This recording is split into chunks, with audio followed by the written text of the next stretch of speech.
વલસાડમાં ફૂડ વિભાગ દ્વારા આકસ્મિક ચેકિંગ હાથ ધરવામાં આવ્યું। માર્કેટમાં આવેલી હોટલોમાં આકસ્મિક ચેકિંગ હાથ ધરાયું।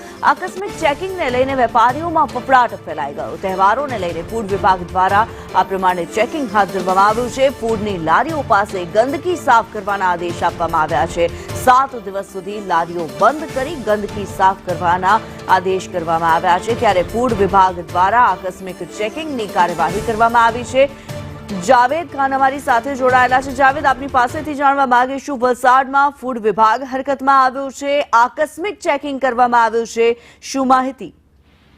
જી, સામા તહેવારે જે છે ફૂડ વિભાગ જે છે વલસાડમાં હરકતમાં આવ્યું છે અને આકસ્મિક ચેકિંગ હોટલો અને રેસ્ટોરન્ટો તેમજ ખાણીપીણીની જે લારીઓ છે એ લારીઓ પર જે છે ફૂડ વિભાગ દ્વારા જે છે એ ચેકિંગ કરવામાં આવ્યું હતું અને ક્યાંક ને ક્યાંક જે દુકાનો છે અને જે લારીઓ છે, જે રેસ્ટોરન્ટ છે, ત્યાં જે છે ગંદકીનું સામ્રાજ્ય દેખાતા ફૂડ વિભાગે જે છે 7 દિવસ સુધી આ લારીઓ બંધ રાખવાનો આદેશ આપ્યો છે અને જ્યાં સુધી ગંદકી સાફ ન થાય અને સાફ સફાઈ રાખવામાં આવે ત્યાં સુધી આ દુકાનોને ફરી ચાલુ ન થાય તે માટેની પણ તેઓને સૂચના આપી છે। ફૂડ વિભાગ દ્વારા જે છે વલસાડની મોટાભાગની હોટલો અને રેસ્ટોરન્ટમાં જે છે મોડી રાત્રે સઘન ચેકિંગ હાથ ધરાયું હતું। આકસ્મિક ચેકિંગને લઈને અન્ય હોટલ સંચાલકો જે છે તેઓની અંદર ફફડાટ ફેલાયો હતો। જી, ધન્યવાદ જાવેદ આ માહિતી માટે।